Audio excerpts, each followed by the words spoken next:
we're going live.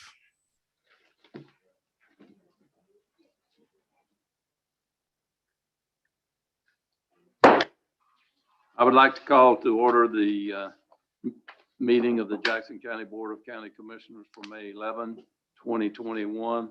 At this time, please stand for the invocation by Commissioner McKinney and then the pledge to the flag. Father God, we come this morning giving you all the praise, all the honor, and all the glory. Father, we thank you for the many blessings you bestowed upon us. Now, Father, as we go into this meeting, that you guide us, lead us, and that whatever we decide on today, Heavenly Father, be pleasing in your sight. In Christ Jesus' name we pray. Amen. I pledge allegiance to the flag of the United States of America and to the republic for which it stands, one nation, under God, indivisible, with liberty and justice for all.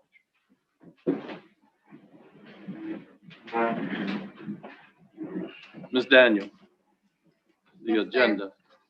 We have 3 additions to the agenda. Section 2, we're going to have items 7 and 8 that are both board acceptance of E911 grants. And also under section 4, a request for board approval for a temporary use permit for Premier Bulls Tour.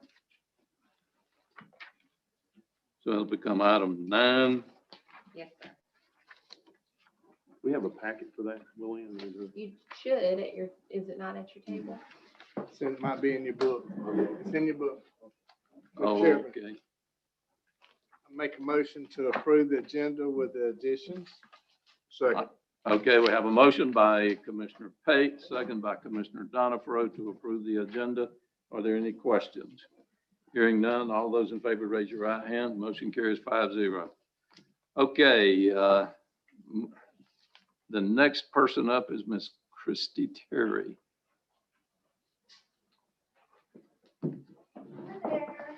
Good morning. This morning, I brought extras, but I think you all have our report in your packets. It's a very colorful flyer type thing. If you need one, I have some extras, so just let me know. Back of your Yes. second. Well, first page. So I just wanted to come and kind of give you a report after our first quarter. So these numbers are actually through April. But we have wrapped up some volunteer teams that were here through the first couple of months of the year, and they did some remarkable work, came from all over the country. And so we were really fortunate that they chose our area to come and invest in, in their recovery work. Most of them are, faith-based in different ways, but all philanthropic. So Harvest Call came. I think y'all are familiar with them. They stayed out at Blue Springs, and they were there for about 12 weeks. And I wish we had about 100 of those teams, because in 12 weeks they built 5 houses from the ground up, and did 17 interior repairs. And so they had a group of 40 volunteers that would come in every week. And so they did a great job of hosting those folks, a lot of skilled labor. A lot of those volunteers are from the Midwest. They're kind of shut down for cold weather there. And so they use these 3 months every year to go into some sort of disaster recovery area and use their talents there. So they did some outstanding work, 38,000 volunteer hours during their time here. Of course, we're still hosting Mennonite Disaster Service, and that's one of the biggies in recovery work. They say once they come in, a lot of people pay attention to the areas that they're in. And so that sometimes can be a catalyst for other groups to come into the area. So this was our second round with them, and they are tentative to come back in the fall. And so they built 4 houses. We're actually doing 2 dedications this week, and then have another one that they're finishing up. But this will be finishing the 8th home. And so they have given us just in this round, I think, 17,000 hours and 41 interior repairs. And so sometimes on their down days or when weather may not permit them doing, outside work, then they'll do some repairs, some small things. So we just try to keep their pipeline full. All Hands and All Hearts, another national organization that was here. They and Mennonite Disaster Service were actually here, had to pause efforts due to COVID, leave, and then come back. So we were really happy that they decided to actually come back because we have some friends in our other long-term recovery areas that are agencies that weren't so fortunate. Sometimes they had to quit and they never were able to pull it off and come back. So they were here and did some great work. Christian Public Service, they have been here since shortly after the storm. They actually bought a home. They have house parents. They, every 6 months, a group of the guys rotate out. And so they are here for 3 to 5 years and they're doing some great work. And then Chipola Baptist Association, they are actually in our backyard, but they do this on a much larger scale. Usually this is the first time they've been able to do it in their hometown. But they have hosted more than 4,000 volunteers since the storm. And they have, those groups that will come and they'll host them and then set up jobs for them. So we've had a lot of people come from a lot of different places to help us recover, and we certainly appreciate all of them. Total, we've had 1,371 people actually come to us for assistance. We've closed 897 of those cases, whether we, connected them with somebody who could serve them better, or if we were able to facilitate their needs directly. Still have about 500 that are sitting in the corral, and usually it's a funding issue. Maybe their repairs exceed what we're capable of doing. They may not qualify for other services. So we're just we continue to reach out and communicate with them. And as soon as there is something that is a good fit for them, then we'll try to connect them with that. So the rest of these things are just some general numbers, but we are, like I say, this is the report up to this point. We're anxious to see what the rest of the year covers. It's been a challenge to plan because of the cost of building materials. Anything that we planned last year and budgeted last year is blown out of the water. I mean, whether you're building a shed at your house or you're fixing somebody else's house, it's the same, so that has been a major adjustment that we're trying to kind of plan for. Our board is actually taking part in a strategic planning exercise this week. Most of the day, Thursday and Friday, to kind of figure out what's next for us. The cycle of a long-term recovery group, it varies. 3 to 5 years is what some say. Sometimes they will shutter until the next disaster. I mean, and then sometimes they'll find what you call a blue sky mission and something to kind of, for you to, an initiative for you to take on when you're not directly responding to a disaster.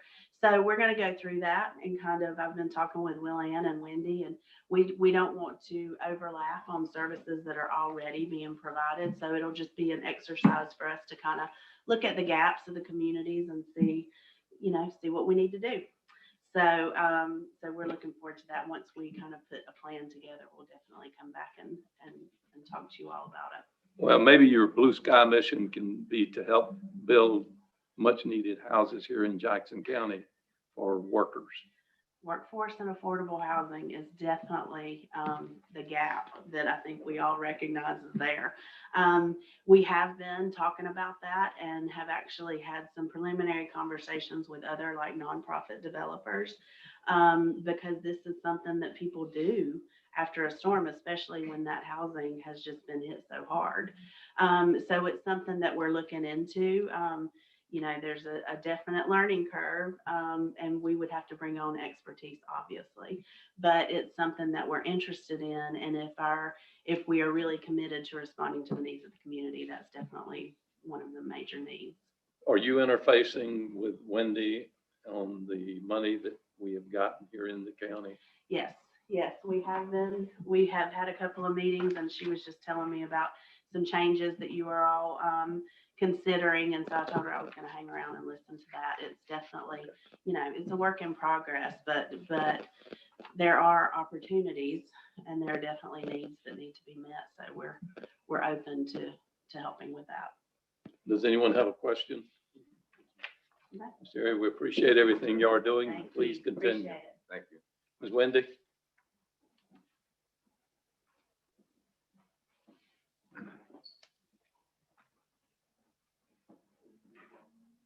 Thank you, Commissioner.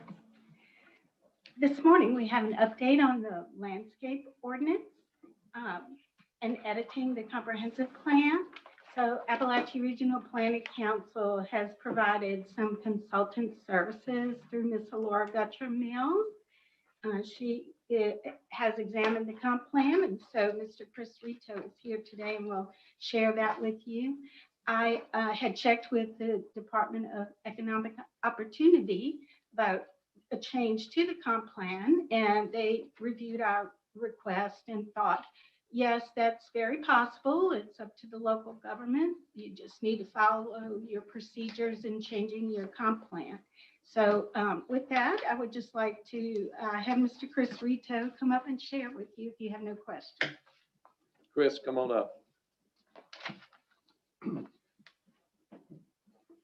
Morning, Commissioners. Mr. Good Chair. morning. How are you doing? Doing fine, sir. How are you? Good, good. I just wanted to come and provide a brief update. As Wendy mentioned, the Planning Council kind of views itself as an extension for your staff. And when I was contacted by Willan and Wendy to maybe provide some planning assistance to help you shepherd you all through this process, I explained to them that we do a lot of different things, but one of the things that we've kind of gotten out of the business of is growth management. And a lot of that came back to 2010 when Governor Scott was elected, and a lot of those responsibilities for regional planning councils was removed, which allowed us to work on a lot of our other programs like economic development, transportation, a lot of other areas of technical assistance. But I was real happy that they reached out to me because this is something that we're starting to see a lot more of in the region of communities asking for some assistance when it comes to growth management. So we were actually in the process of hiring someone and bring someone in that could provide some of that assistance. But in the meantime, as Wendy mentioned, I recommended that we partner with the private sector on this, someone who served as the planning director for Gaston County for about 10 years, who I have ultimate trust in, very knowledgeable, has a ton of expertise. And we went ahead and just contracted with her on your behalf so that you would have another set of eyes, making sure that when you go through this process, there won't be any issues, and she will move it through as fast as possible and provide that additional support that you all will need on this. So I'd be happy to answer any questions that you might have on this or anything else, but it's fairly simple. I think it's a great partnership, and we do this a lot. When we don't have the expertise in-house, we just go ahead and partner with the private sector to expand our capacity so we can get the job done. Does it cost us any money? It's not going to cost you anything. Part of this is going to come, the council is going to cover the costs, and we're viewing that as kind of a service to you all based on the dues that you pay annually. Okay. Go ahead. Quick question, what do you anticipate the process, how do you, I guess, anticipate this process occurring? So it's already beginning. We went ahead and contracted with the Planning Collaborative, Alara, who we mentioned before. And Wendy's already provided information to her. She's going to review that information and provide feedback and move things. I think the timeline that she had mentioned was somewhere in the 4-month period. It was to be completed by August if everything goes accordingly. There's a timeline on the I mean, back of page 6. That could take a minimum of 7 months for final state approval. So that was actually, there is a expedited state review process that this should be able to fall under, which should take no more than 4 months, which would be done by August. Okay. Any more questions? Chris, we appreciate you coming over. No problem, and We look forward to working with you. I always appreciate coming over and saying hi to everyone. I do want to just say real fast while I'm up here, if you remember a couple of years ago, we held a industrial hemp summit in Jackson County, and we had hoped on starting to do that as on an annual basis as a way to, stimulate economic development in the region after Hurricane Michael. So COVID kind of put kind of suspended our plans on doing that, but we are actually going to be meeting this week with our chair, Kristen Dozier, to start the planning process for one, hopefully in the fall. We will host it here in Mariana. Be glad to. All right, great. I appreciate it. Right, Commission? Thank you. Absolutely. Thank you. Thank you, sir. Hunter Potts. Okay, good morning, Commissioners. So this item is requesting a board approval of a resolution regarding the towing rates for different record service providers in Jackson County. So we were approached by these different record service companies to have a rate increase. And so the description in the background says we do this about every 9 or 10 years. And so if there's any questions about the rates, you can ask them, but this is what they're asking. I've got one. Mr. Chairman. Go ahead, Commissioner Hill. I spoke to some of them, several calls. I'm sure they'll probably got phone calls from every one of them. I spoke to two of them this morning, and I offered them maybe a solution to part of this. Obviously, they were saying that they had to do a kind of a marginal shift adjustment because of it's been since 2012 since it did. So I asked them, obviously, and I mean, I support this. In the future, we look at a COLA adjustment, a percentage per year, so they don't have to wait. I guess this will be the 9th year to address this, so we can look at whatever percentage and maybe get with those and find out what that percentage may be that we need to do. And so it will keep them from having to wait 8 or 9 years to come back and say, this is antiquated numbers we're working off of. So I'd like you, if you will, to just get with them and several of them to see what kind of percentage number they'd like to see that will keep up the cost of living adjustment on that. So. Okay.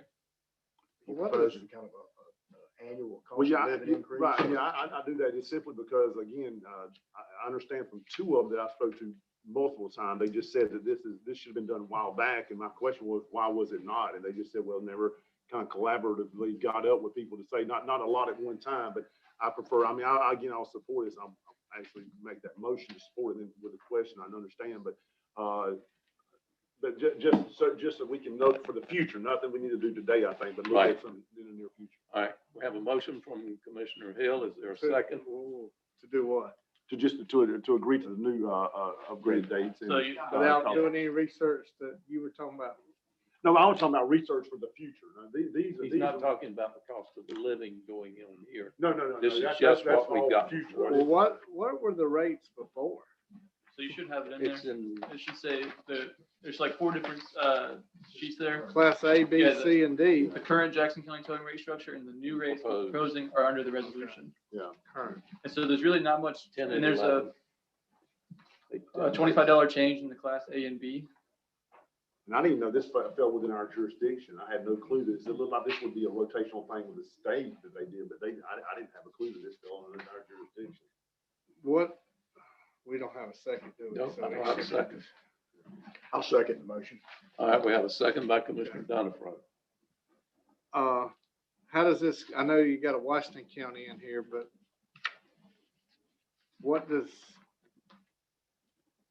how does this compare to everybody else? So ours is, so the Washington County and what they're trying to do in Holmes County, ours is actually cheaper than theirs. And we take out a lot of the extra, like exorbitant fees they would try to put in there and kind of make it things you can actually charge and can track. What does the Highway Patrol say about it? So they said that they like our fee schedule much better than they like the Washington County schedule because they weren't approached by Washington County to have it approved by them. So we actually took ours to some senior highway patrol staff who stated they would like to see our rates in their county, like they serve. So like Bay, Washington, Holmes, they want to take our schedule, bring it to them. They think it's more apt to what it should be. Did we talk to anyone in the insurance industry? No. And I just wonder if this will have an adverse effect on our insurance rates. You do. Yeah. I just don't ask them, you can continue. And again, I had no institutional knowledge on this besides working with sheriff's office down there. I know we have a rotational schedule for, for Rex and on request for rotation.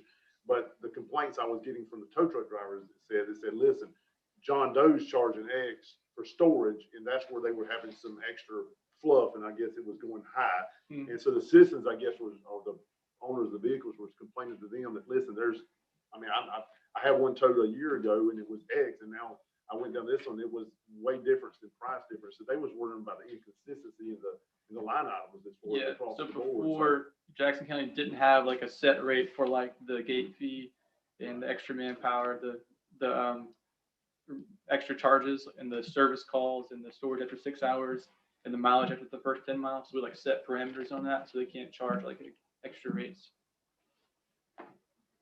Any more questions? So all these agree with this, this rate increase. Yes, the letter there, dated March 17th. I see their names on here, but I don't know that they. Yeah, so I've reached out to personally negotiated the rates with John Brown and White's Record Service, which White's Record Service is like the largest in the state of Florida, or second largest, I think. What about these others? So John Brown is the spokesperson for the companies, and he's saying that they're all good with the fees and the changes. Hmm. So I could reach out to each one of these personally and double check, but the rates are going up. Any more questions? You want to table it? So if this passes, it won't be addressed again to another 8 or 9 years. Well, no, we need to address that next board meeting, I would say, or at least give staff time to look on a percentage. I mean, if it does, we can table it. I'm fine with tabling it if you want to. I don't know. Well, when I was speaking to John, again, John has been a representative. Only reason I know that is he's called me several times. I saw Bubba White was at one of the big, I guess he does I don't know what the acronyms is, where they have a major reg, FHP pays these wrecking companies an absorbent amount of money to get the highways cleared within an hour of the reg. They have to have it all. So he's got this $1 million rotator and all this kind of stuff. So I was speaking to him about some of the things, and he just simply said, he said, we need the cohesiveness against across the board, because it is kind of hit and miss on who you call. But again, I haven't talked to 3, including Bubba, so that would be. I just want to make sure everybody was in agreements of this, and I agree. Well, I agree with him. I'm fine. I know there was one leading the charge. I Yeah. don't know. I didn't know if all the rest thought it was necessary or not. Any more questions? Danielle, you had? I was gonna say, you can address this at any time. You can ask staff to bring this back to you in Sure. 2 years, in 3 years. Yeah. You don't have to wait on them to come if that's something the board decides. Your motion is to approve this. rate Approve this. structure. Mine for the future was, instead of them saying again that the 2 complaints or the 3 I talked about, only was that we're waiting 9 years to do this. My question back to them was, why'd you wait 9 years? So I guess they couldn't get orchestrated. I guess that's kind of where John kind of spearheaded that. But that being said, I just said that was just my recommendation for the future, is let's look at some type of percentage that they go up incrementally versus all of a sudden one time. But I understand it was like $20 and then 25 over a 9-year period. And again, that seemed to be palatable to what he was saying was representative of the massive. But again, I see a lot of charges on the sheet that I'm assuming they only charge if they actually perform the service. Correct. And so after the extra manpower on the proposed Jackson County rates, like the semi, the MOT, that's all for your Class D wreckers. That's for the giant big stuff. That's what Commissioner here was talking about, when you have to move large vehicles off the side of the road. Okay. Any more questions? All right, hearing none. All those in favor, raise your right hand. Motion carries 5-0.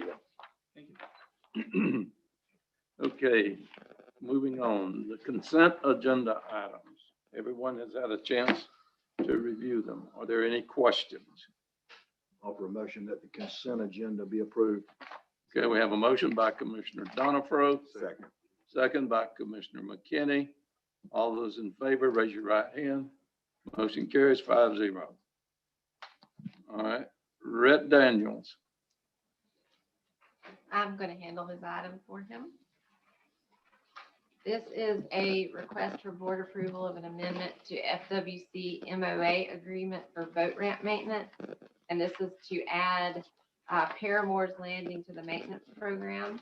And I understand this is important for future grant opportunities. so move, Mr. Chairman. A motion by Commissioner Hill. Is there a second? Second. Second by Commissioner Pate. Any questions? Hearing none. All those in favor, raise your right hand. Motion carries 5-0. Hunter Potts.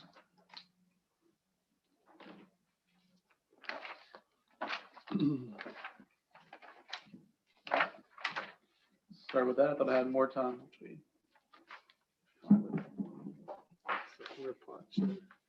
Hmm? I said the Hunter Pot Show. The first item is for board approval to add the Graceville Library to the county cleaning services contract. What, So, at a cost of $425 per month. what prompted this? I mean, who else was? So we currently have a county-wide cleaning contract with Global Maintenance for like all of our buildings. And Deborah with the library, she wasn't happy with their current cleaning services, but I think it's Interstate Commercial Services. And she'd like to see about, no, it's not correct. Oh, okay. That's what it was. And I think she wanted more. Okay. So, Mr. Right. Where's the Yes, funding, funding gonna come from? It's gonna come from the, Library? the library's funds, their, yeah. So, Make a motion to approve their request. Second. Okay, we have a motion by Commissioner Pate and a second by Commissioner Hill. Any questions? Hearing none. All in favor, raise your right hand. Motion carries 5-0. Next item is asking for board approval of certificate of final completion for the project 2021-5, the Ag Center fence repair. So moved. I have a motion by Commissioner Hill, second by Commissioner Donifro. Any questions? Hearing none. All those in favor, raise your right hand. Motion carries 5-0. Next. Okay, the next item is board approval of amendment number 2 for the Endeavor Job Growth Infrastructure Grant Agreement with DEO. And so basically what this agreement does is just, like I said in the description, just breaks out each deliverable and percentage wise so that we can request reimbursement over the course of the grant rather than at the completion of the grant. So moved, Chairman. Okay, we have a motion by Commissioner Hill. Second by Commissioner McKinney. Any questions? Hearing none. All those in favor, raise your right hand. Motion carries 5-0. Okay, and this last item actually needs to be updated because we don't actually need a motion for a public hearing. So we learned yesterday that, so the ordinance is number 6-11, effective September 6th through a period of 15 years. The ordinance is for reenacting and imposing the 6-cent local option motor fuels tax. So it's currently set to distribute between the different municipalities in the county through interlocal agreement. So what we really need to do is just have the board approve the interlocal agreement subject to legal's approval. We're going to bring those back to you on the 25th. So the next board meeting. So you need no action out of us at this time. So just motion to approve. We don't have the agreement subject interlocal. to legal approval. We're approving a public hearing though, right? So that's why I said that we don't actually need a public hearing for the ordinance. So the ordinance we don't have to have approved until December of this year. So we didn't know that until yesterday. So moved, Mr. Chairman. So I need to You don't- specify I don't think What are we need doing? You need So, consensus or you need a motion? We're asking y'all to approve an interlocal agreement subject to, with the cities for their distribution, subject to legal drafting it. Oh, And so Evan Rosenthal with Neighbors Giblin's going to draft the interlocal. It'll technically be brought back again, but we don't need the public hearing set yet. We Yeah, just but- found that out okay, yesterday. But we need a motion to accept what he just Yeah. said. That was my motion. So the motion is to approve an interlocal agreement with the Harvey drafting of municipalities. the- But we don't have the interlocal agreement in Right. hand yet, so It'll come back the 25th. come back to 25th and It's we'll, subject to legal. So the reason for that is for us to go ahead and get the cities to sign it and bring it back to you. and then we Okay. want to have your permission. Is it going to pretty much mirror the one that exists today? Yes. Yes. All right, we have a motion by Commissioner Hill, I'll second the motion. second by Commissioner Donifro. Commissioner Pate's got a question. Willie, can you explain this? Because this is not a new gas tax. Sure. It is not. So just to be clear, this is an existing 6-cent gas tax. It's already in existence. We already budget off of it, and so do the cities. And so we are just reenacting it because it sunsets at 15 years. And so we're going through that process to reinstate it. What's that generate a year? Is it really 6 cent or is that's what they Yeah, call it? because That's what they call it. It's not really Yeah. 6 cent. That's why. Is that correct? It's the 6 On it. cent. Yes. No, well, we can I go, can tell you, we We've been cannot down, live without it. yes. I mean, that is It's not- basically what so we don't know supports whether Road revenue is Bridge, generated. Other than, I'm not sure. It's not new, it's just, It's already re-upping what's embedded been in done. our budget. Yes. We got to. Just from my own understanding, when you say it's really not 6 cents. The reason I said that, there was one time when they was talking about a 6 Add cents. a penny. that's what it's labeled. Yeah, it's kind of a general term. I think. Well, one time, cause I asked Danielle about there's 5 cents we're leaving on the table. Right. And I think there was a thing, we're already doing 7 cents or something like that. And, yeah, it's just the way it's named. I The think. board still has 5 cents left on the table. It's been there for years that we can go Right. up within the county. But we're limit. not But we're looking not at addressing that. This at all. is No. existing, That's right. same thing, it's always been. But we definitely can get y'all what that generates. I was not prepared for that I today. want to think it's 2.3. Okay, that's close. City get theirs direct. It's based upon population, correct? Also, Population driven. and miles within the city that are maintained by the city Right. versus the county. Ms. Daniels, also the name. I don't think it is exact, it's not 6 cents. I think it's the 6 cent. Yeah. It's some way. It's some way that Crazy The it's, terminology. yeah. Who was it? It was a confusion one time when we were looking into something else, so, but it's Oh, okay. existing. All right, any more questions? All those in favor, raise your right hand. Motion carries 5-0. I would, just for clarification, I'd like to get a better understanding at some point as to, The, yeah, Good luck. just to clarify what Commissioner Page is saying. Look Is it at- 1 yeah. cent? Good luck. Yeah, is it 1 cent or? Yeah, I don't know the number. Like she said, that book's what, like, well over an inch thick, isn't it? But it talks about all the state. I'll email it to you. Just maybe just a summarization, I don't. who is, Like I there's said, a good company luck. that prints, who gives, is it Neighbors and Givling give us that? Department. Right, But yeah. that's got Not a the good one I'm talking explanation about, on it. it's the Department of Right. Financial Services or Yeah. somebody. It's DOR. the state that puts this one out, but I'm- Yeah, that's what I'm looking at right now. Okay, It looks like it's 6 cents. It is 6. Yeah, I mean, it's what it reads. It says a 6 cent gas tax. But- Yeah, I mean, that's- look at the book. Yeah. Okay. Um, All right, It is not a new tax. Well, here, Correct. one statement, I think that it has to be termed a little different because I think we did the numbers, if we added 5 cents, which we're not doing at all, but right now, but our future is that it will only generate like 1.6 million and then divide it out between, that was for 5 of this. That was for half of a year, I want to think. Huh? mean, it- No, I thought it was all. I thought a year, I think it was 1.5 or 1.6 million, and then by the time you extract it, 1.4. yeah, when, then time you extracted the cities, it ended up being like 1.1 for us. Yeah, we'll look at it, but just. okay, let's move along. Item Wait a 7, minute. Ms. Daniels. You presenting item 7? Danielle is presenting 7 and 8. So, we have received 2 grants from the E911 Rural County Reimbursement Board. The first one is S1721-0222. It's for some tactical map services. It's the first year, they're gonna give us $12,792, and then they're gonna give that for the next 4 years. It's So a maybe- 5-year. So movement, Chairman, I'll do 7 and 8. Can we combine those? You have 7 and 8 on, I'll do a motion to accept both Second. 7 and 8. Okay, we have a motion and a second to approve item 7 and 8. Motion by Commissioner Hill, second by Commissioner Pate. Any questions? You know, so number 7, the first grant is for tactical map upgrades. What is number 8 for, just out of? GIS data report. Any more questions? Hearing none, all those in favor, raise your right hand. Motion carries 5-0. Community development.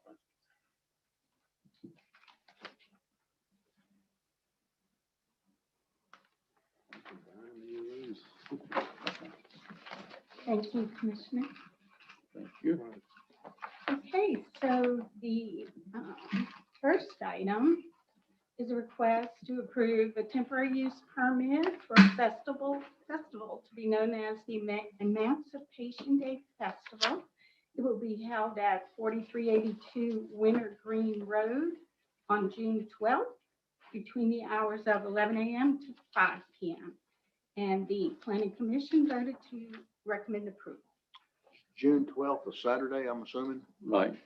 It's a Saturday. So moved. Okay, we have a motion by Commissioner McKinney. Is there a second? I have some, Go ahead. second by for Commissioner discussion. Donifro. I got some questions because that obviously is in my district. Who owns this property?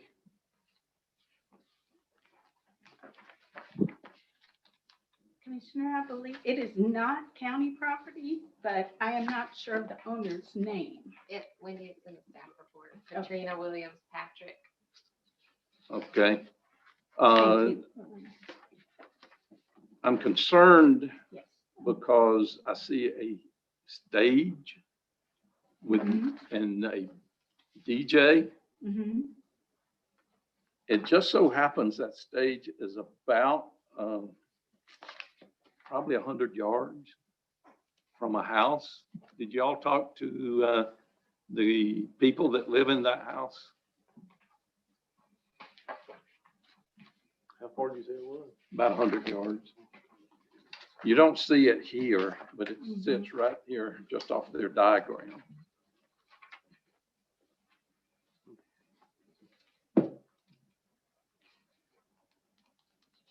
I'm not sure if staff spoke with the neighbor or not, or if the Emancipation Day group did, but I can check on that. Okay. Well, I see Mr. Dickens here Mhm. in the audience. Mr. Dickens, did you talk to come up and state your name?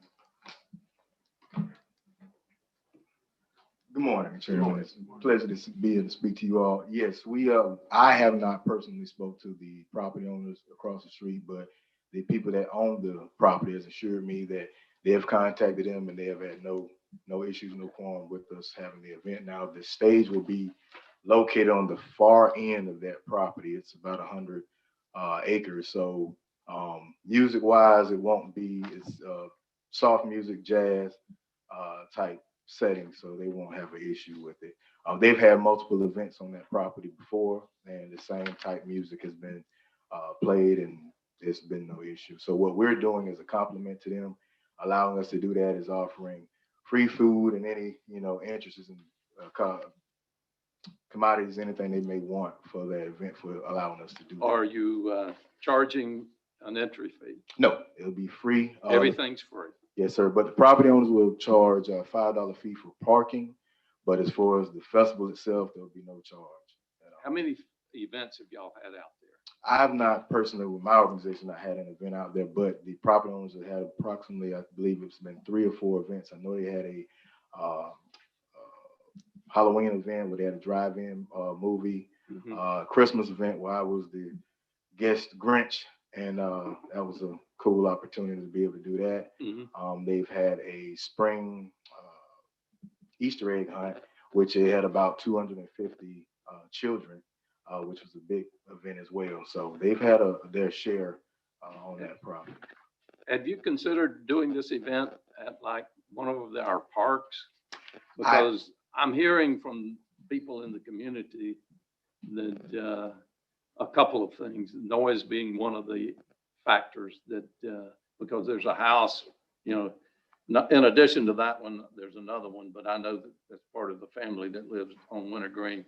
Then directly across, there's another house. Yes, There's approximately houses 3. all the way around this Well, it's property. 3. It's not 100 acres, by the way. I think it's about 40. Well, the property they own is approximately 100 acres now. But there are 3 houses in a close proximity. I wouldn't say 100 yards, but it's close. But like as I said before, they've had multiple events and they've had no issues with those neighbors. Now I will double down and make sure that there won't be any issue. But once again, they've assured me that there won't be any problems with the neighbors. Now I have considered doing the event in another location, but our biggest issue would be parking. We looked at even, Citizens Lodge, but once again, it's limited parking in that area. Their property will allow us to be able to support a large amount of parking. How many people are you anticipating? can't really give you a hard number because this will be, in fact, an inaugural event. All I can go about is the number of votes I got. But to be honest with you, we can look to 500,000 people. The Easter egg hunt, they approximately around about 250, 300 kids. So we're looking at somewhere about 500,000 people at least. Question. Yes, go ahead. The diagram, Byron, basically shows what appears to be paved parking. No, I'm that assuming was it's not. the graphic designer's hit. It's just, I just wanted to basically give a layout of where we were wanting to start parking and then an overflow, and they did the whole, made it look like it was paved and all that, but I was assuming it was probably not paved parking, but my question would be if there's inclement weather days before the event, do you think that there'll be problems with people getting in and out of the property and getting stuck? That's one of those variables, one of those fragos that I'm, if that becomes an issue, then we'll have to push the date back or cancel all the way together. But that's just something I'm, we can't really deal with if the weather becomes an issue.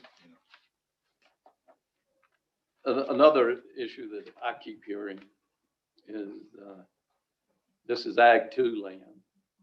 This is not compatible with Ag 2. And when are we going, or they want to know, okay, if we keep doing these events out there, when's the tax status of this property going to become commercial? Because this is actually a commercial event. So, I mean, there's some rumblings going on in the community. You may not hear it, but I'm hearing it. And I'm very concerned about this. Mr. Wendell may want to think about it. Yeah, that'll be an issue I'll bring up with the property owners. However, like I said before, the event, the organization is the Emancipation Day Festival of Northwest Florida.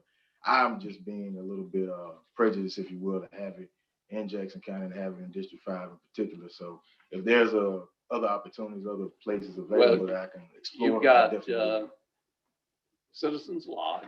Yeah. That's not District 5, I know that. Yeah. But Citizens Lodge would be more appropriate. It's You got Neil's Landing, Mhm.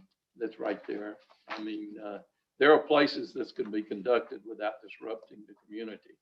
And I think that it has the potential for doing that. So to clarify, the main issues are noise and whether or not it's going to be a tax issue from an ag perspective. That's what I'm hearing. Right.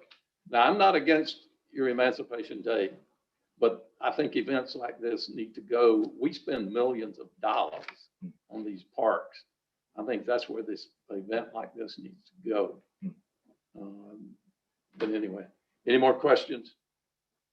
All right, we have a motion by Commissioner McKinney, and a second by Commissioner Donifro. All those in favor, raise your right hand. I'm going to oppose. That's 4-1 because of the feedback I'm getting out of the community. Okay. Thank you. Ms. Wendy? Yes, sir. Can we go ahead and do the addition since it's part of planning, which would be for the premier? Well, can we do that? I'm sure he's fine with that. You okay with that, going ahead to the addition? Yeah. Okay, that's more of a planning, then we'll be going into housing. All right. We're requesting approval for a temporary use permit for a bull riding event known as Premier Bull Tour. The event will be held at the Ag Center on Highway 90 on May 14th and 15th between the hours of 7 p.m. and 10 p.m. They have turned in all of the required documentation, but they are asking, instead of carrying a surety bond, to up the liability insurance to $2 million in lieu of a surety bond. Any questions? Michelle? I'll take that, $2 million in insurance coverage over the $10,000. Yeah. So move, Mr. Chairman. Okay, we have a motion by Commissioner Hill, Second, but I got a question. second by Commissioner Pate with a question. This might be a stupid question, but they're So- renting our facility why did they have to have a, Surety bond. no, a temporary use permit? Yeah. They're renting our building. So everybody that rents something to have an event has to have a, No, this is a Temper- commercial event open to the public, that they need to have, get this permit in place. This is exactly the type of event that you need this temporary use permit for. If you wouldn't mind, explain why. yeah. Because these folks are coming and renting public property to make money. And so we need to ensure that the county is adequately covered, you know, from a liability and financial standpoint when people come in and use public property to make money. So fundraisers and everything else has got to get a No, permit? a nonprofit, you know, that kind of event, that doesn't present the same kind of liability, but people who are in the business of making money need to be, you know, responsible. Oh, I know for that they need all the public financial access. stuff because you're supposed to do that in your rental thing. I was just wondering about why a, And this permit. event in particular is also being sponsored in part through your TDC. So to the extent that there's any, you know, presentation that the board is also partnering with this event, we want to make sure that all of our ducks are in a row, that we are adequately protected. You know. so what does this permit ask for? The same as any other temporary use permit, What is the cost It's- of the but- permit? Wendy? $100. I'm coming. So just to clarify, we actually are looking at ways that we can make sure we're not, that we can merge some of these items. So if they come in to get a rental facility application, they can also maybe go ahead and supply some of those same Yeah. things. It's just the way it's just always been separate, but they are separate things that we're requiring. So we are looking at how we can merge that just to make more sense. But so like nonprofits, government, things like that are exempt from the temporary use. But they do fall under the requirement. So for a the horse business. show's got to get a permit? If they are a commercial entity, Uh, then A yes, for-profit organization. right. So, Mr. Chairman, real quick, so Yes, so sir. does that mean that a nonprofit or government entity does not have liability insurance when they come out there? Or are they all still required to have surety bond liability? I mean, nonprofit groups can get hurt. I mean, The government entity is going to carry its own insurance, but also is subject to this already cap. right, but nonprofits aren't underneath that capture. Correct. So we require them to get event insurance, which is really very affordable, easy to get. What kind of coverage does it have? Is We it usually less? require $1 million Okay, aggregate. so it has, Yeah. okay. all right, Can so- we work on putting this together because making them do all these things that, We know. actually, our hunter is heading up an effort to get it all where, just to streamline it a little bit. Because it did come to light through this event in particular that, you know, we don't want to send people to this office and then in this office, that's what I'm but getting to at. find a way to streamline it. So we actually are working on that. And hopefully we'll have something in the near future. could have it just in our application to rent the thing to have all that stuff covered. Any more comments? Any questions? All those in favor, raise your right hand. Motion carries 5-0. Okay, Thank you. all right. And if we will move on to some housing matters. Yes, ma'am. So what has come to our attention is that the cost of building materials has skyrocketed, in some cases 300%. And so the program administrators had come back to housing and shared that the cost of building materials is making the projects exceed the award amounts. And so today, we have before you 4 particular projects that we can't move forward on because of the increase in the cost of building materials. So if you don't mind, I would like to share those with you all. Okay. The first one is for a D. Danley, and that is a rehab project. The lowest bid came in at $36,500.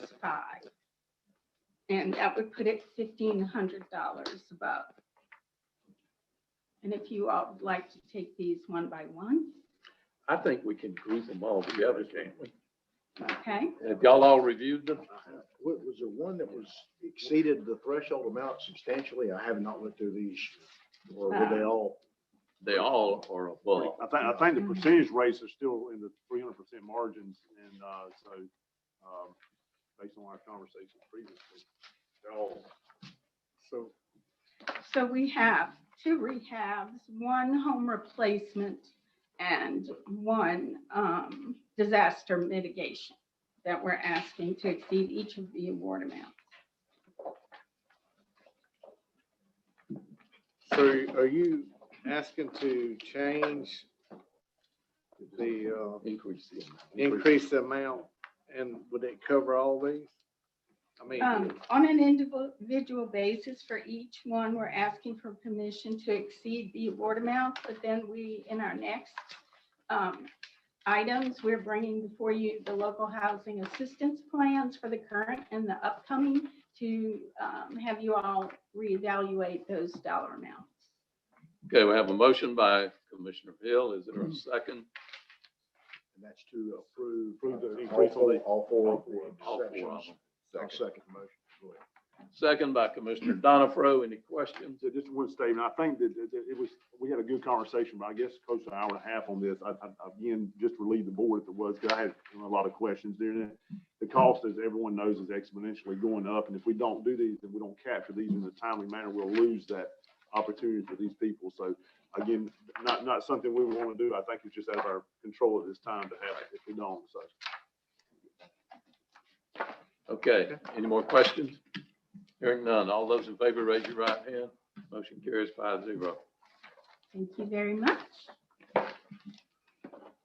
Okay, So if we move on, the next items will be for technical revision to the SHIP and a technical revision number 3 to the SHIP 1821 LPAP. We're also asking for the same changes in the technical revision number 1 to the SHIP 2124. So moved, Mr. Chairman. motion by Commissioner Hill, second. second by Commissioner Fake. Any questions? Hearing none. All those in favor, raise your right hand. Motion carries 5-0. Thank you. And one more, please. We have the Hurricane Housing Recovery Program. We are asking to include in that program a new strategy of rehabilitation. Currently, what exists is home replacement, demolition, and reconstruction. And in order to help more people, we're asking for the victims of Hurricane Michael to get their rehab done through the HHRP. And then we can use SHIP for those who are not impacted by Hurricane Michael, and it will help us spend more money. Have a motion by Commissioner Hill, Second. second by Commissioner McKinney. Any questions? Hearing none. All those in favor, raise your right hand. Motion carries 5-0. Thank you, gentlemen.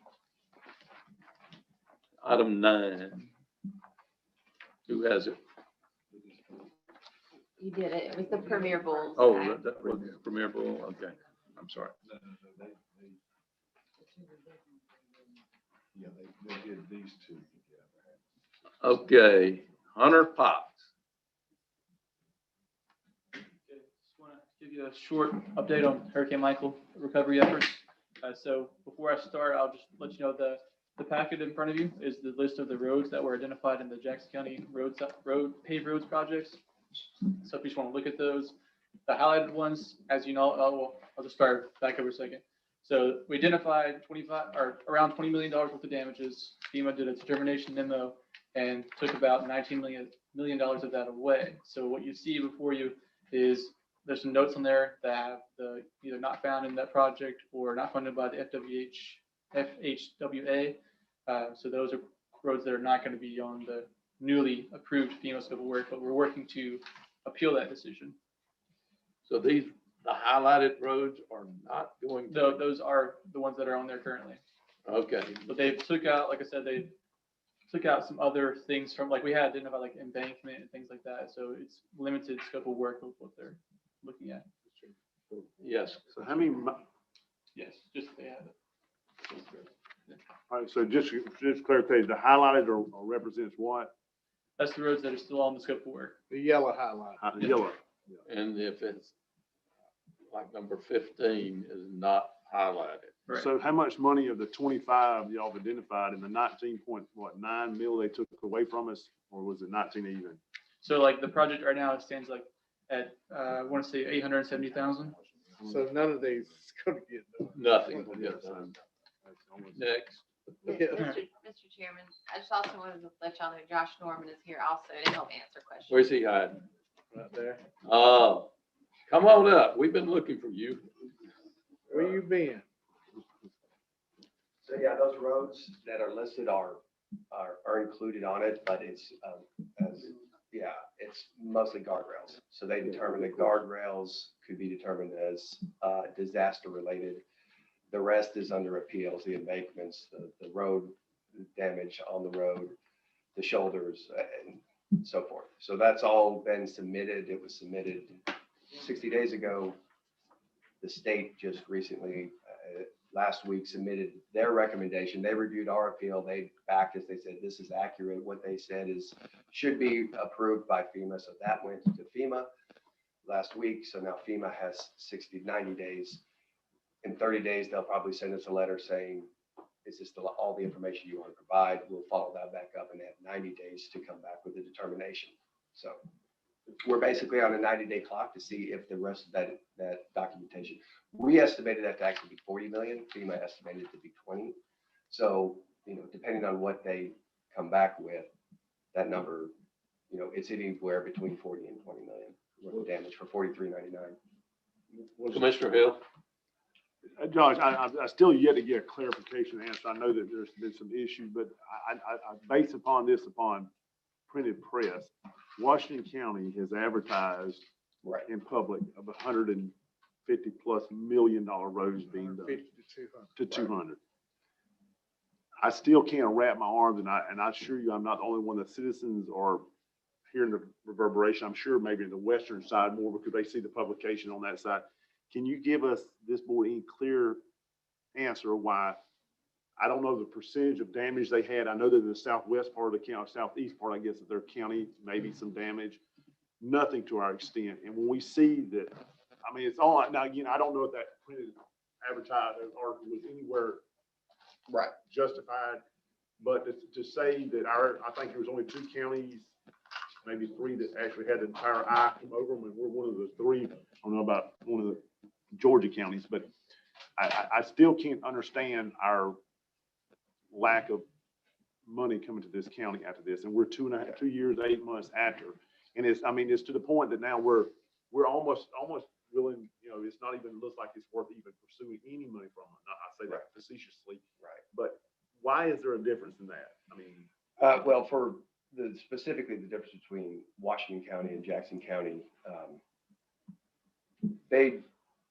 we did not go after the dirt roads. We graded them, but because of 4177 and the circumstances that still surrounded that one with the state, I remember at the time they had stopped even reconciling the work performed. So dirt roads became so convoluted here. We just said, well, we'll grade them and not move. So they're punishing us because we still have 4177 enacted? At that time, yeah, that was why the decision was made, I think, from the county to let's focus on the damages we can prove that the state is going to say, no, you have. So Washington County didn't have 4177 or whatever number it might be, and they did. So what would be the difference? I think that was, I'm not sure about what they. I mean, what again is the insult to us, I think, is overall is a simple fact. And again, I don't know how much is there a way to verify?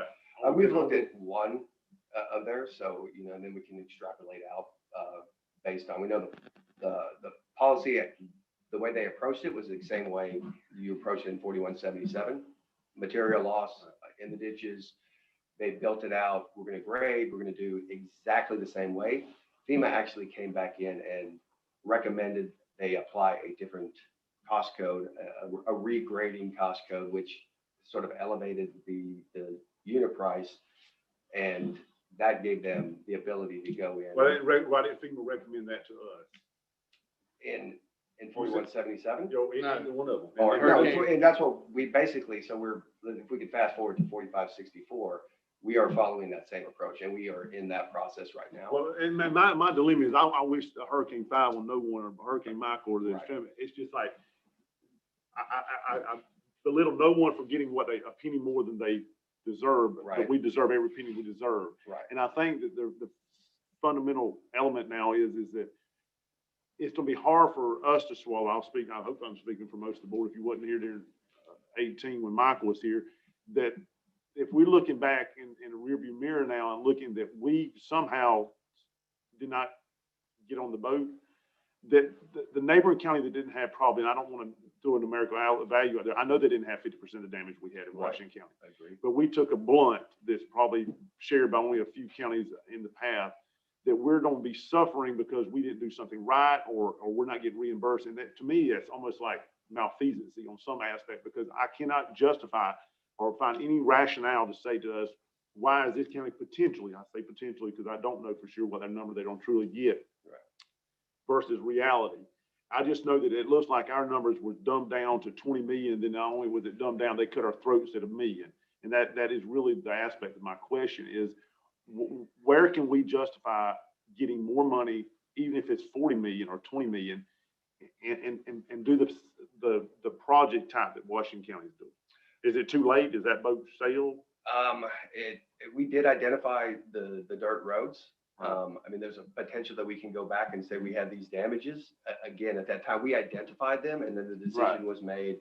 There's too much convolution with 4177. Well, they should have just severed 4177. Then obviously, if you, I mean, I'm sure the federal government has had two events Yeah, fall within the same numerical value of a number. Surely there's been an event and then another Yeah. event happened on top Three. of that. And we Now With three Sally. with Sally. done, right, and we were able to say, here's what was done, here's what's under construction, let's, all that was presented, the decision was made, let's just stick with. I mean, the grading. headlines kind of read to me that we're paving Washington County. They are. They're paving paving almost Washington every County. dirt road And we in got Washington 800 County. plus miles of dirt roads that I mean, I don't know what the guess is. I think we paved, since I've been on the board here, probably 2 miles of dirt road, maybe, and that might be a stretch in my district. I don't even think it's that much. Right. And at that rate, I mean, So if we want to, I think where we can get your assistance from, and what we're fighting right now is that exact same situation for 4564. All of our dirt roads, we came in, we had 16 million approved for District. What's 4564? That's Sorry, Sally. Hurricane Sally. Okay. So Hurricane but is Sally. it isn't on comparison to get us any type of numbers that we can Yeah, actually. so District 1, which is our smallest district for the dirt roads, went forward first. FEMA, we followed the same process. Bang, bang, bang, went it up to, it signed a DDD. Everyone agreed on the damages. It went to FEMA. Right. They approved, they wrote in their CRC, a cost estimate format for $16 million roughly. Then they asked us for hazard mitigation. With that 16 million, our hazard mitigation proposal was going to put asphalt, 2 inches of asphalt on those roads, which would have, the way the numbers worked, it would have been cost reasonable for us to do that. So that would have jumped that to roughly $30 million for District 1. All right, so 30 million, how many dirt roads you have, McKinney? I don't know your numbers.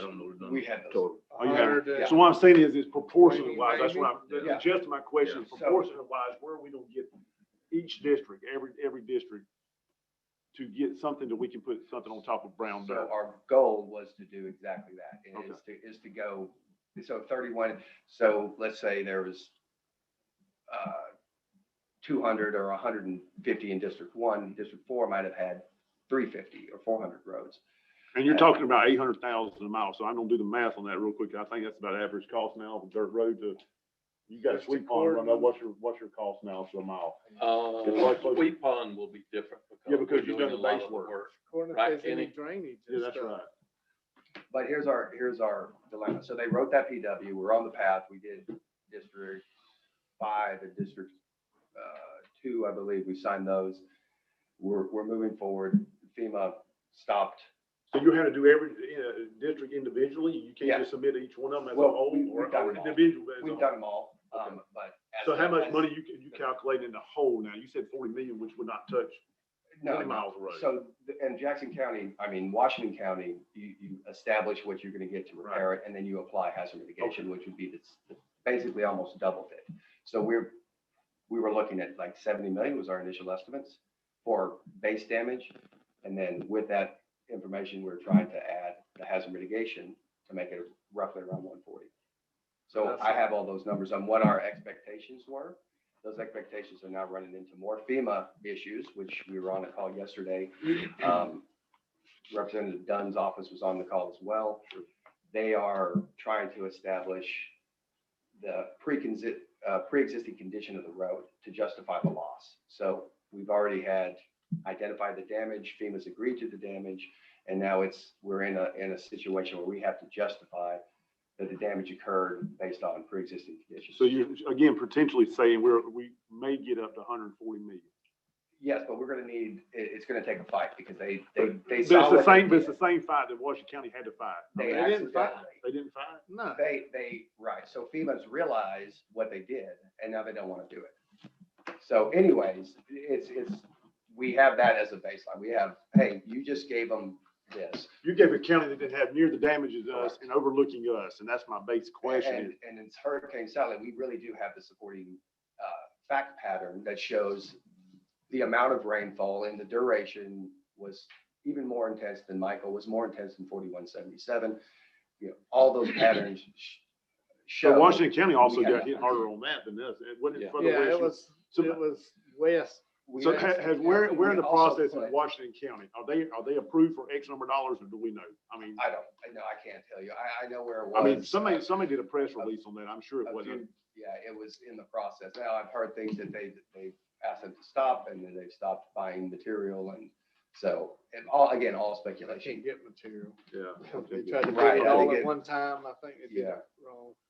God, I was gonna say something. Well, that's it. I get, that's my, Josh, that's my number one question, and I'm No, not the only one, absolutely. but is it, how can the disadvantage of us, for whatever mechanism that was, be less valuable than what Washington County got? And again, I don't belittle them a bit. I hope they Right. get every penny they deserve and Right. maybe a couple We ever need just for the them to. aggravation. It's just a simple fact. Our county has to have that, Right. that We need- same equal share. Yeah, we need them to be successful because that's going to establish our Well, sure. success. I mean, I'll lobby for Yeah, every one of the we counties. put down So- 500 cubic yards of material over the past 4 years for 4177, and we want to use that as justification that our roads are not, we're maintaining them, we're putting material on them. We've done what we've done. That material now is lost because of. So we the have storm. about 6 months before we know anything. You said 90 days, you said something? Oh, no, well, that's for the last one. So those are all paved roads. So Washington County got dirt. This was paved. We stuck with paved roads, not dirt roads. So our paved roads, we've requested, they put 20 million. Once it goes in, we think it'll turn into 40 million. But yes, 90 days is what we're expecting a turnaround on that decision. The other one, the Hurricane Sally, we're moving forward right now. We're in that fight currently. Again, we had that meeting yesterday that gave me some insight as to what they're thinking and what additional information, how we should pursue that. So I'm going to finish my response and my rebuttal this week, and we can know as early as a couple weeks how they're moving forward on that. And that could produce anywhere from $16 million to $30 million just for District 1. And then we'll move past that, and we'll know where we're at on Hurricane Sally, which is really what we're looking for. That's the big one that you're looking for on dirt roads, and moving into a mitigation of asphalt repair. I think it's crazy we having to go through the appeal process on Hurricane Michael. They should Right. throw the whole thing out and start over, but in a hurry. Don't drag it out like it's been drug out, because there's no way, like Eric said, about Washington County getting all that money and us not. And if it started out at 70, I'd be going after 70 on Hurricane Michael. If this down to 1 or 800,000, that ain't gonna do nothing.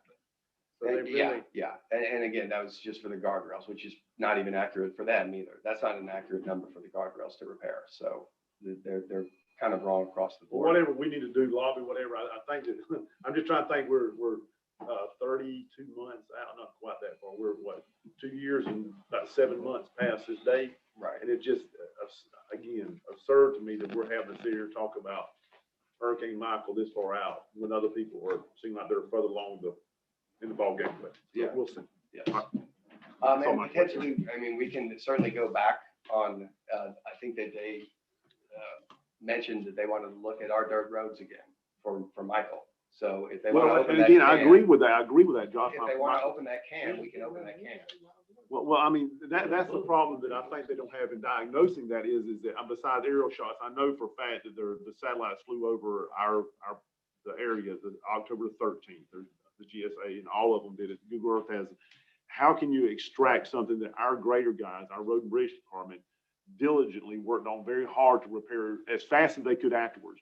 So unless you had those, I can't remember here, at one time it was probably 150 people in the EOC out there. Oh, yeah. I mean, how can you extract that now? I know that all of our district supervisors at that time were taking cameras and they were trying to document video and picture as much as they can. But again, our grader guys were working hard and the rest of them trying to get these things repaired. How can you say what the diagnosis was then on October 10th or October 11th versus that same, almost a few months away from that same day, 3 years later? That's my only problem. How can you go to them and try to prove something It's to hard this? to do that. That's 3 why- months- that's what- 3 months after. Or a week and a half later. I mean, when Right. they were grading them roads, they did a good job and they graded them best they could and brought dirt in. And so, Right.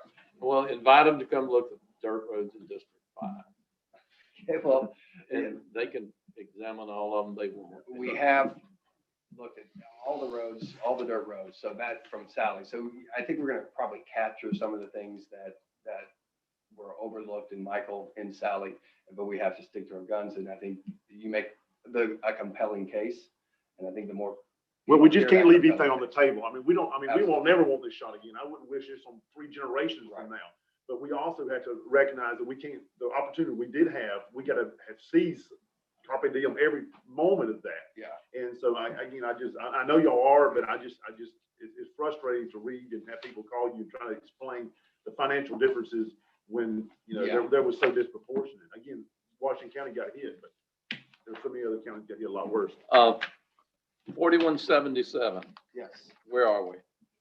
90% complete, and I left that up there, but we're 90% overall percent complete of that last phase.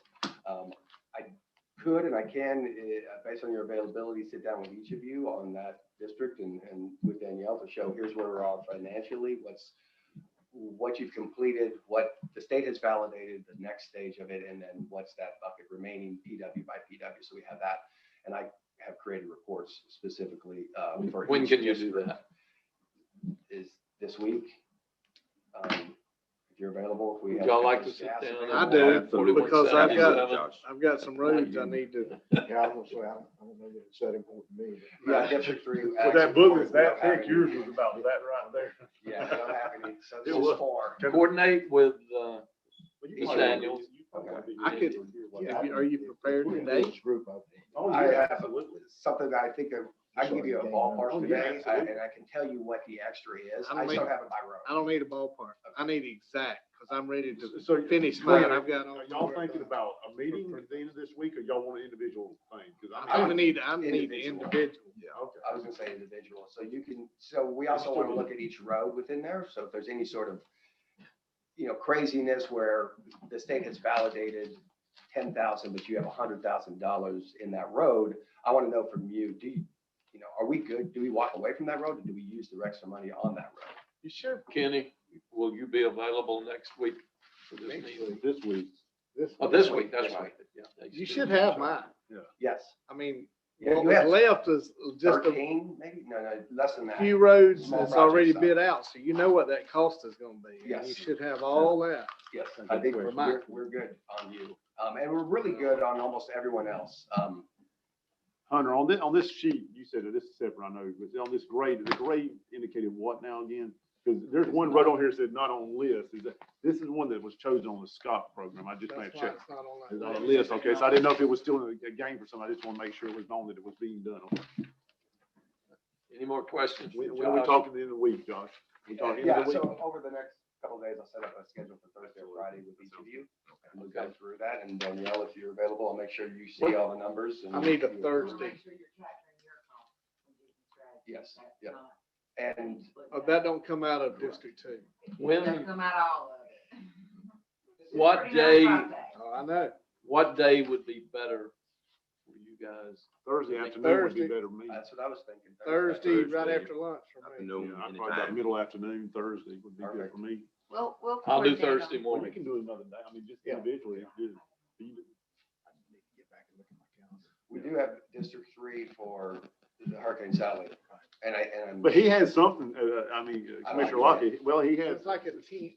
yeah, it's 4 miles. He got, you got He's 4 about miles of six. dirt roads, I think. Christoph Ferry Landing Road, that area right there, I think it's the only dirt road you have right So there. that's, It was literally 1 or 2 pages in the thing, but it's still, you need to know about the rest of it. After 2. I'll do Thursday morning, William. Okay. Anything else for Josh No. before we Yeah, meet with him? Can I give you an update on, obviously, the appeals as those come in and this Hurricane Sally as we're putting it forward, I think your involvement, everyone's involvement here, expressing how you feel and the conditions and what's happening in Washington County and what we expect, the treatment we expect that is consistent with our neighbors. And that's what we're trying to push with FEMA. And we have a good audience right now. We want to make sure that they're listening to everybody. Yeah, and I Does the think, chairman John, need to do a letter? I mean, Yes. so one's no, been we already done, done or it. probably We several, did- or? You did that one with Scott, I think, Rich Yeah, Scott, we- Mark Rubio. Well, that was for that one though, Yeah. 43.99. I think we can do another one. for Well, I $40. think too, John, for just from my understanding too, if, when we meet, would you break these down by the category of number, say 4177, then, of course, And I have, next time we do this, I have presentations that go in a dashboard form, we can go disaster by disaster, where you see. yeah, I just want to know, yeah, how, where we stand on each one of them, because I know that I still have stuff out and what we from expect. spring of 14, Right.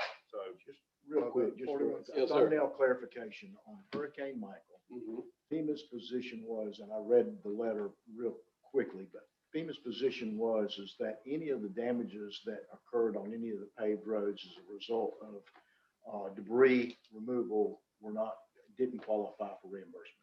Is that basically what their position was? Basically. But That it wasn't a direct result of the storm, it was a direct result of the debris operations.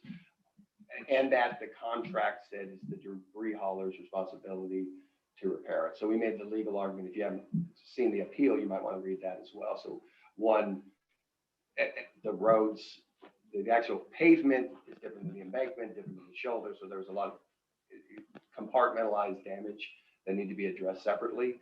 And then we go into address, the feasibility, no reasonable operator could have avoided these Oh, types sure. of damages. Driving And down that the not road, every, most of that them. not all damages were the result of the debris operators. There was a lot of, people coming in and just doing what they had to do with track hose and everything to get the debris off the road. So it's not just debris column. You can't find that contract, but we can make sure you have that appeal to read. I think it's very compelling. The state thought it was compelling, and I think we're gonna have a positive result. Good. We hadn't said this in a while. Where's our money? Well, the signs, In went back appeal? in, the same signs that we did before that started the big mess. They went back and said, oh, this is all good. Here you go. Are we the Move only forward. lame duck that's out there? I mean, literally, Bay County have these issues, is Washington County have these issues, I Jackson, there's actually- 9 counties, and are we the only ones being singled out? Because I'd really love to know that answer. I actually wanted to say that y'all may have seen in the news recently where Bay County schools released a letter to the press saying, look at our halls, there's still damage, there's still children not in these schools. And truthfully, it was very parallel with some of the very issues we've had, which was around the same time that we got a new group at our request, which I've seen positive movement. It takes people a minute to get up to speed, but they basically said, we don't care about the past, we just want to move Can forward. we meet with this group? Will they come here? Have they come in person at all, I've- Hunter? It's all done virtually. They probably would, but they've been helpful as far as I can Oh, tell. yeah, I've heard good things. I just- But my point was that we are not the only one in Michael that has been experiencing this. And so they came together, not just the Bay County schools, I think it was the Mexico Beach, and basically made a demand that we need this fixed. So I can't explain Washington County. But Josh, I- correct me I- if I'm wrong, this, FEMA operates off of a policy-driven thing, so a lot of this isn't political, it shouldn't be. I'm sure it has the vibrations of it, but it's policy-driven, am I Yeah. correct? Yeah, I So would these say are- politics Oh, sure. the high politics, but it is, personality, Oh, yeah, issues sure. and opinions. But, and- but policy should override that Correct, mostly. and yeah, I mean, process. and theoretically. So with totally, 4565, which we were arguing process, and FEMA's process says at this level, this is the determination that's made, and once we get past it, we don't look back. They're trying to look back now and ask questions that were answered here. So we're following, hey, your process is this, your policy is X, you're not following either one of those. and that- Now, that's- you can argue with some of these people who are implementing the wrong way, and they're not gonna agree with you. So you have to take it up, and you have to get someone They else have to bosses. knock them on the head. Yeah, I agree. All right, thank you, Josh. All right. Anything else? Thank you, John. All right, we'll see you Thursday. Okay. Moving right along. Is there anything else we need to address on the agenda? Not for the agenda. Okay. I wanted to do something a little different. Mr. Bruner, come up for a minute.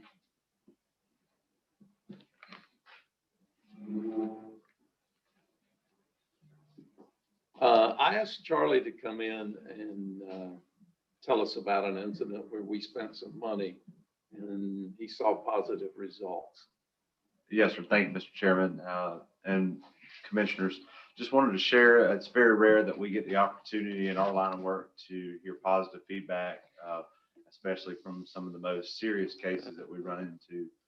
I was contacted by a patient, of course, we'll keep the details limited due to privacy policy. I was contacted by a patient who sung our county employees' praises for the rescue that we made. In February, we responded what would seem in our line of work a normal, general run-of-the-mill, if you will, medical call that after we assessed the patient, immediately turned life-threatening that resulted in a cardiac arrest. That patient, who was a very viable, middle-aged individual, went into cardiac arrest and had to be defibrillated 8 times by our personnel, which 8 times for defibrillation in your mind as a medical professional results in what you think would be a poor outcome or a grave outcome. We also applied the Lucas device, which is the automated chest compression devices that we wrote the grant for. We got 75%, and the board graciously provided the 25% match. And that automated chest compression device continued to perfuse the patient's brain to the hospital. That patient was resuscitated 8 different times in our care, was then subsequently life flighted to Birmingham for undergo several bypass surgeries. She contacted me. She walked out of the hospital alive, neurologically intact with no deficits. And what drove that story home was the physician over 400 miles away at Birmingham said that after reading our report that our paramedics gave, that without the chest compression device and the continuous perfusion to the brain, that the patient would not be able to survive that case. So thank you to the commissioners and the staff for providing that match. And I know a lot of these motions that you guys go through, you vote and very little do you see rewards out of that. Whether it's a project from my department, a project from a different department, but this is truly something that we can share, that we can all feel good about, and get a spearhead on ending cardiac arrest deaths in our county. She reached out to me. She's talked about going public. She lives in mid-Alabama, so she's not a resident of this county, but she said for years, her and her family frequently traveled through this county twice a year, several times throughout her lifetime. And she was actually carrying her parents down South Florida, and she made it, I guess, is the halfway point that they stop and spend a couple days in our county, go to different various activities that we have to offer, and then continue on and then come back through. So although she's not a resident, she's a very good visitor, and she hopes to come back several times throughout the year and see us. So. Charlie, we thank you for sharing the story. And Yes, sir. I just wanted you guys to hear it, let you know that. And did thank something good. you, gentlemen, for serving us and helping us carry out the job that we want to do and make this county better. So Yeah, and I'll add to that real quick, Charlie. I had an opportunity you're probably not familiar with. We had a gentleman that was in full code and, there in Sneed, there at Caution Line in that building there on the southeast corner. Yes, sir. Time we got there, the ambulance was there in the back and they had that Lucas machine running. Yes. And that was, if you've never seen it in action, YouTube it. They have demonstrations that shows that, but it basically is, it's an extra paramedic on board during that time. It allows them to free up, sometimes we used to have to wait for a separate ambulance to get another paramedic off another ambulance to tie Right. them to help on that. But that was an amazing to actually see it in action. And I don't know the outcome of that event, but I do know that that paramedic was freed up a lot to do other Yes. measures to try to implement. Especially in a rural county, many miles away from the facilities, definitely it provides uninterrupted, continued chest compression. So the paramedics can do other life-saving measures and you never have the fatigue that you have from a human. So, it is the best possible outcome that we can give this day and time in technology. So we are very fortunate to have this. And not all counties have this technology. There's not all the services, even across Florida is one of the most progressive states as far as EMS. And not all the counties have this technology. I think Earhart or maybe Shandscare also has one available to them. or Yes, sir. one for each. Shandscare has one and Air Methods is in the process since they got their new helicopter. They're getting a new one. So Be sure and thank the paramedics and the EMT sure will. who performed this service. Sure will. And thank you all for supporting our project. Really Thank you. appreciate it. Thank you. Sheriff, you want to give us some good news?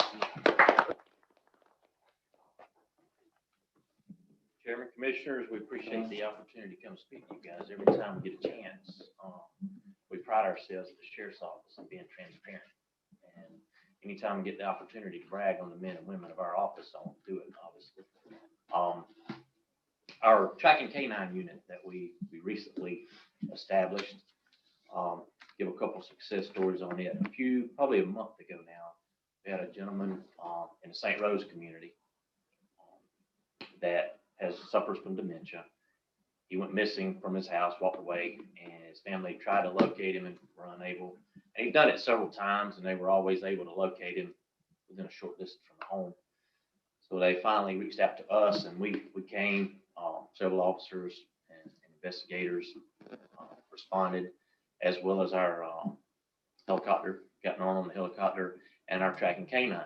And after several hours, probably 3 going on 4, it was approaching dark.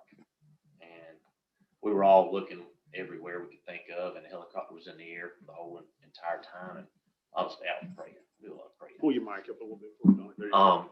We were able, the K-9 tracking team was able to locate Mr. Holmes. And for those of you who don't follow our Facebook page, if you have social media, I encourage you to, because we try to be transparent on there, but put a lot of stuff out there. And with the family's permission, we put Mr. Holmes' picture on there, but he was a 93-year-old dementia patient that was lost, and it was getting dark, and our K-9 tracking team was able to locate him in a hedgerow. And what was crazy about it, Mr. Holmes had on a red toboggan and a red flannel shirt, and he was in such thick brush. We all know about Hurricane Michael and the brush that's on the ground in places. The helicopter couldn't see him, but we were able to find him, and it was a blessing. Answered prayers, I can tell you that.